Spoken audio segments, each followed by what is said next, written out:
Les Ivoiriens attendaient la décision du panel et du Conseil de paix et de sécurité de l'Union africaine.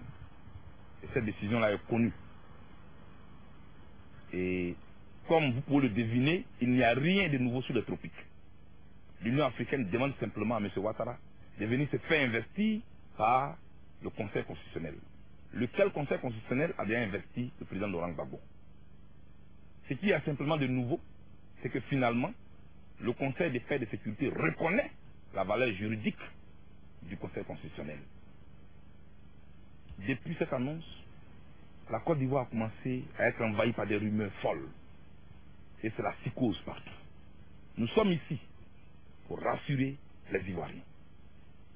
De ce que, de 2002 jusqu'au moment où nous vous parlons, aucune résolution d'aucune organisation internationale n'a jamais été favorable au régime de Gbagbo Laurent.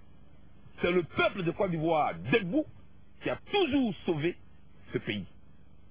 C'est pourquoi je voudrais vous dire que face à cette déclaration, face à ces agissements, face même aux tueries des rebelles qui ont chassé tout le monde au nord et qui chassent des gens dans des communes qui leur semblent être favorables, nous avons des raisons de nous battre.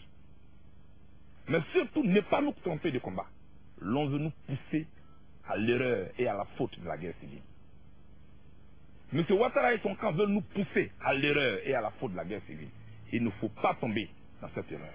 Il ne faut pas tomber dans ce piège. Ce qui est important, c'est que les Ivoiriens brûlent. Ils brûlent d'envie de sauver leur pays.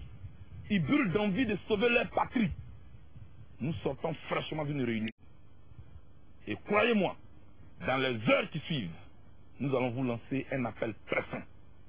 Préparez-vous, parce que les heures qui arrivent, vous allez répondre à un appel historique, mais un dernier appel historique pour libérer la Côte d'Ivoire. C'est le lieu de vous féliciter déjà. Vous qui avez dressé des barrières et des barrages dans les quartiers. Pour protéger vos quartiers, nous avons les résultats de ces barrages. Ces barrages ont découragé les rebelles. Continuez, mais surtout, soyez polis.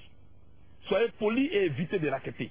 Je sais que vous ne raquettez pas. Mais pour vous discréditer, l'on raconte n'importe quoi. Nous viendrons vers vous. Vous qui êtes dans les quartiers, les populations ivoiriennes, nous viendrons vers vous pour vous parler. Mais avant de venir vers vous, nous vous lancerons un appel historique. Pour l'instant, reprenez votre travail. Et allez au travail tranquillement. L'armée de Côte d'Ivoire jouera son rôle. Ne vous laissez pas avoir par les rumeurs. Ça aussi, c'est une autre forme de bataille psychologique que l'adversaire veut gagner. Mais il va échouer. Ce combat que nous avons commencé depuis 2002, je vous le dis, camarades, nous allons le gagner. Et nous le gagnerons. Parce que nous sommes dans le vrai, nous sommes dans le juste. Que Dieu bénisse la Côte d'Ivoire.